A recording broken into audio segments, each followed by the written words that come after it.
அன்புள்ள நேயர்களே வணக்கம். வர்ற புதன்கிழமை என்ன விசேஷம் அப்படின்னு சொன்னால் ஆடிப்பூரம்.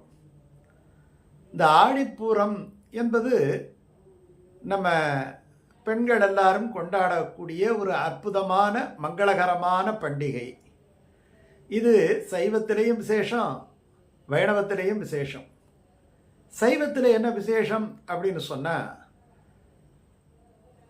ஈஸ்வரி அதாவது உமை, சிவனார் துணைவி பார்வதி தேவி, சக்தி அவங்க அவதரித்த தினம் அப்படி என்பது சைவ சமயத்தில் அது உயர்ந்த தினம். எல்லா சைவ ஆலயங்களிலும் 10 நாட்கள் ஆடிப்பூர விழா கொடியேற்றத்தோடு கொண்டாடுவார்கள். பொதுவாகவே அம்பாள் கோயில்களிலே விசேஷம், பிரசித்தி பெற்ற எல்லா அம்பாள் கோயில்களிலும் விசேஷம். அது நெல்லையப்பர் கோயிலாக இருக்கட்டும், அந்த ஊஞ்சல் உற்சவம் நடக்கும். இதில் ரொம்ப முக்கியம் என்னன்னா,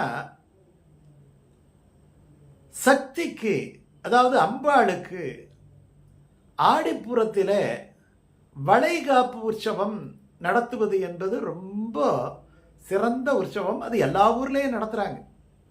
எல்லா ஊர்லேயும் அம்பாளுக்கு வளையல் போட்டு அந்த உற்சவத்தை நடத்துகின்றார்கள். அதில் கலந்துக்கிட்டோம்னா அல்லது அதை சேவித்தோம், அதை தரிசித்தோம், எல்லா கோயில்களிலும் நடக்கும். ஊஞ்சல் உற்சவம் நடக்கும், அம்பாளுக்கு வளைகாப்பு உற்சவம் நடக்கும். விதவிதமான வளையல்களை எல்லாம் அணிவித்து மகிழ்வார்கள். ஒரு மங்கள சின்னம் வளையல் என்பது. வளையலை கண்ணால் பார்த்தாலே, அந்த உற்சவத்தை கண்ணாலே பார்த்தாலே நமக்கு சகல ஐஸ்வர்யங்களும் கிடைக்கும். அதனால் கோயிலில் போய் ஆடிப்புறம் அன்னைக்கு அதை பார்க்கணும். வீட்டிலேயே ஆடிப்புறம் கொண்டாடலாம்.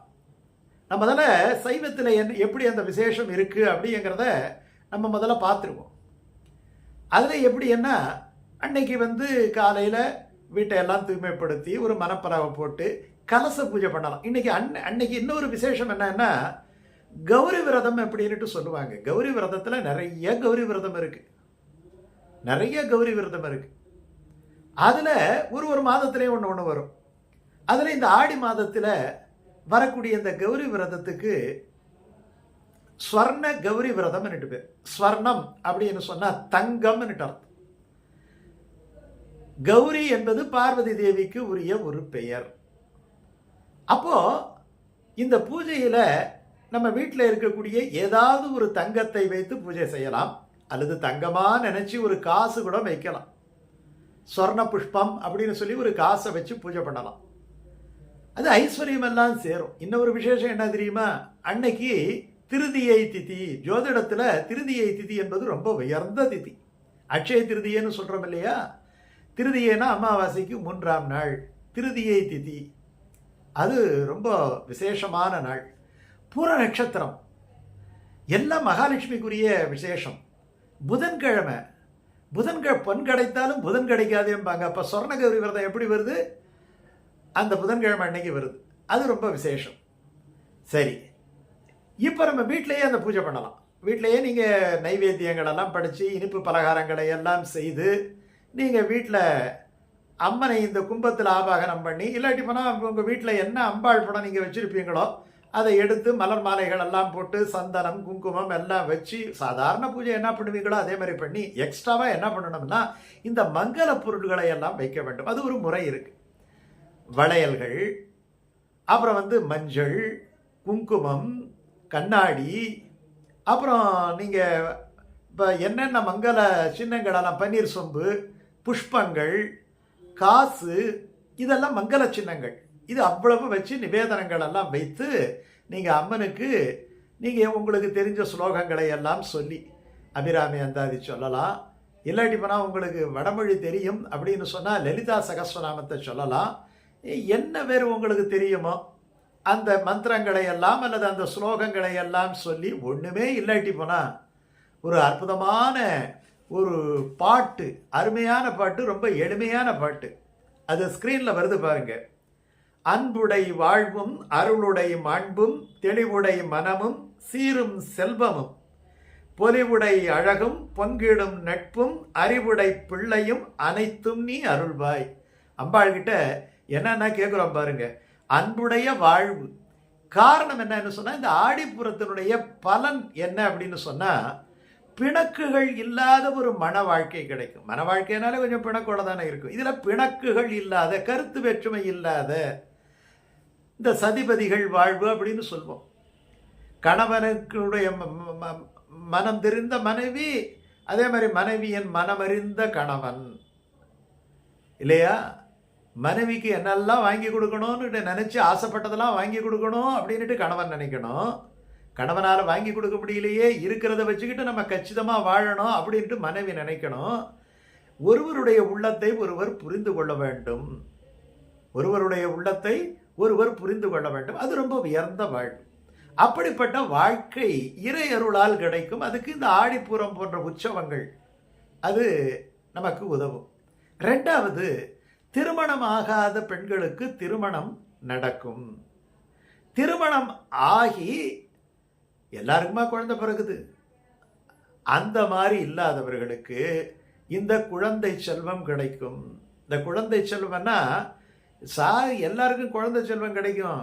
பிள்ளை பெறது மட்டும் கிடையாது இல்லையா? சான்றோனாக்குதல் தந்தைக்கு கடனே. இந்த பிள்ளையாலே அவனுக்கு நல்ல வாழ்வும் மகிழ்ச்சியும் கிடைக்க வேண்டும். அப்படி என்று சொன்னால் அறிவுடை பிள்ளைகளாக இருக்க வேண்டும். அறிவுடை என்ன தவம் பெற்றதோ இவளுடைய திருவயிறு அப்படின்னு சொல்லி தவம் பண்ணி பிள்ளைய பெறணும். கர்ம வினையினாலே கிடையாது. தவம் பண்ணி நல்ல பிள்ளைய பிறந்து நம்முடைய தப்பெல்லாம் அந்த பிள்ளை நிவர்த்தி பண்ணணும். நல்ல பேர் வாங்கி கொடுக்கணும். அப்படிப்பட்ட ஒரு சத் சந்தான பாக்கியம் அப்படின்னு சொல்லுவாங்க. அப்படிப்பட்ட ஒரு விஷயம் கிடைக்கணும். இதெல்லாம் கிடைக்கணும்னா அன்னைக்கு இந்த படையலை போட்டு அந்த வளையல்களை சுமங்கலிக்கு தந்து அல்லது நாம் அணிந்து கொண்டு ஒரு செட்டு வளையலை போட்டு கோயிலுக்கு கொடுத்து இந்த பூஜைகளை செய்யணும். சரி, இந்த பூஜையை எப்போ செய்யலாம்? எப்போ செஞ்சாலும் ஒரு நல்ல நேரம் அப்படின்ட்டு இருக்கு. ஒரு நல்ல நேரம் பூர நட்சத்திரம். பூர நட்சத்திரம்ங்கிறது சுக்கிரனுக்குரிய நட்சத்திரம். ரொம்ப உயர்ந்த நட்சத்திரம். ஆடியில பூரம். சந்திரன் அதில் வெள்ளி. ஏன்னா கடக மாதம் இல்லையா? சந்திரன் ஆட்சி பெற்ற ஒரு மாதம். அப்போ சந்திரனும் வெள்ளி, இந்த ரெண்டும் பார்த்தீங்கன்னா வெள்ளி இந்த பூர நட்சத்திரம் மகாலட்சுமிக்குரிய நட்சத்திரம், பூமாதேவிக்குரிய நட்சத்திரம், ஆண்டாளுக்குரிய நட்சத்திரம், பார்வதி தேவிக்குரிய நட்சத்திரம். ரைட்டு. அதனால் எப்போ அந்த பூஜை பண்ணணும்னா அதுக்கு ஒரு டைமிங் இருக்குது பாருங்க. அதாவது நல்ல ஹோரை, அந்த ஹோரையில் நம்ம பூஜை பண்ணணும். அந்த ஹோரை எப்படி அமையுது அன்னைக்குன்னு சொன்னால், காலையில் பூஜை பண்ணுறவங்க 9:10 ஆரம்பித்து 10:10 நல்ல ஹோரை. அது முடியல அப்படின்னு சொன்னால் 2 மணியில் ஆரம்பித்து உங்களுக்கு 3 மணி வரைக்கும் செய்யலாம். ஒரு 10 நிமிஷம் முன்ன பின்ன. அதுவும் முடியல, மாலையில் தான் செய்ய முடியுதுன்னு சொன்னால் 4:10 5:10 வரைக்கும் செய்யலாம். அதுக்கப்புறம் நேரம் 7 மணிக்கு மேலே போயிடுது. 7 மணிக்கு மேலே விளக்கு வச்சு பூஜை, விளக்கு வச்ச பிறகு ரொம்ப நேரம் கழித்து அதை நம்ம செய்கிறது அவ்வளவு சிலாக்கியமாக இருக்காது. பெரும்பாலும் செய்ய மாட்டாங்க. அதனால் இந்த மாலை நேரத்துக்குள்ளே இந்த 3 காலங்களில், ஒன்று காலையில், ஒன்று மத்தியானம், ஒன்று சாயங்காலம், இந்த நிவேதனங்களை எல்லாம் படைத்து இனிப்பு பலகாரங்களை எல்லாம் படைத்து அம்மனை வேண்டிக் கொண்டு இந்த பூஜையை செய்யலாம். இது சைவ முறைப்படி. அன்னைக்கு ஆண்டாளுடைய திருநட்சத்திரம் ஆகையினால ஆண்டாள் படம் இருந்தால் வைணவர்கள் அல்லது ஆண்டாளிடம் பக்தி மிகுந்தவர்கள் அல்லது ரெண்டும் சேர்ந்து செய்யக்கூடியவங்க, அது அவங்கவங்க விருப்பம். அவர்கள் ஆண்டாள் படத்தை அலங்கரித்து நம்ம என்ன பண்ணலாம்? ரொம்ப முக்கியமாக கொஞ்சம் வெண்ணையும் கொஞ்சம் சக்கரை பொங்கலும். சக்கரை பொங்கல் அக்கார அடிசில் நம்பாங்க, அது எல்லாரும் செய்ய முடியாது. கொஞ்சம் சக்கரை சாதம் அல்லது ஒரு பாயசம், இதை வைத்து நீங்கள் வணங்கலாம். அப்படி வணங்குகின்ற பொழுது நான் இங்கே டெஸ்கிரிப்ஷனில் வாரணமாயிரம் அப்படின்னுட்டு ஒரு பதிகம் கொடுத்துருக்குறேன். ஆண்டாள் பாடிய நாச்சியார் திருமொழியில். இது ரொம்ப விசேஷமானது. இந்த பதிகத்தை நீங்கள் பார்த்து கூட படிக்கலாம். பார்த்து அதில் என்ன பண்ணணும்னா, நீங்கள் கொஞ்சம் ஒரு மஞ்சள் பூசிய தேங்காய், ஒரு மஞ்சள் பூசிய தேங்காயை வச்சிடணும். வச்சுட்டு அது ஒரு ரெட்டை தேங்காயாக வைக்கணும். வச்சுட்டு நீங்கள் என்ன பண்ணணும்னா இந்த பதிகத்தை படிக்க வேண்டும். படிச்சுட்டு அந்த பாயசத்தை நிவேதனம் பண்ணி தூப தீபங்களெல்லாம் காண்பித்து ஆரத்தி எடுத்து கடைசியாக எடுக்கும்போது ஒரு மங்கள ஆரத்தி, ஒரு ஆரத்தி எடுக்கணும். ஏன்னா அம்பாளுக்கு கண்ணீர் கழித்தல், காப்பு கழித்தல் அப்படின்ட்டு ஒன்று இருக்குது. காப்பு மாதிரி அது, அது ஒரு ப்ரொடெக்ஷன். அது நான் நம்ம திருஷ்டியாக அம்பாளுக்கு பட்டுடும் இல்லையா? அதனால் அது அது கழித்து அந்த பூஜையை நம்ம நிறைவு பண்ணலாம். இப்போ ஏன் இந்த பாட்டுன்னு சொன்னால், இந்த பாட்டில் 3 விதமான முக்கியங்கள் இருக்குது. ஒன்று இந்த வாரணமாயிரம் சகல ஐஸ்வர்யங்களையும் தரும். ரெண்டாவது, நான் மங்களம் தருகின்ற அந்த பாட்டு. அதனால கல்யாண கனவுகள் நிறைவேறுகின்ற பாட்டு. அதனால நல்ல வரன் கிடைக்கும். திருமணமாகாதவர்களுக்கு நல்ல வரன் கிடைக்கும். மூன்றாவது, நல்ல வரன் கிடைச்சி நல்ல குழந்தை செல்வம் இல்லாட்டி என்ன பண்றது? அதனால ஆண்டாள் என்ன பண்ணா, பலச்சுருதியில ஆயனுக்காக தான் கண்ட கனாவினை வேயற்புகழ் வில்லிபுத்தூர் கோன் கோதை சொல் தூய தமிழ் மாலை ஈரைந்தும் வல்லவர் வாயு நன்மக்களை பெற்று மகிழ்வரேன்னு சொன்ன. நல்ல குழந்தை பிறக்கணும், அந்த குழந்தையால நம்முடைய மகிழ்ச்சி அதிகரிக்கணும் அப்படின்னு சொன்ன அற்புதமான பாட்டு. அதனால இந்த வாரணமாயிரம் பாடிட்டாலே எல்லா திருமண தடைகளும் நொறுங்கிவிடும்.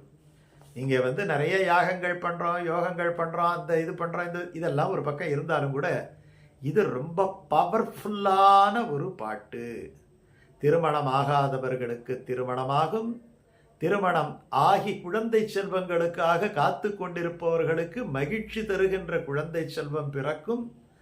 கருத்து வேற்றுமை இல்லாத தம்பதிகளுக்கு கருத்து வேற்றுமை மறைந்து அந்யோன்யம் இருக்கு. காரணம் என்னன்னா, அது பாடின உடனே அந்த பகவானே ஆண்டாளை கையை பிடிச்சி தன்னுடைய மனைவி ஆக்கி கொண்டார், தன்னோடு இணைத்து கொண்டார். என்ன மாதிரியான கணவன் கேட்டாரோ அந்த கணவன் ஆண்டாளுக்கு கிடைத்தாள்.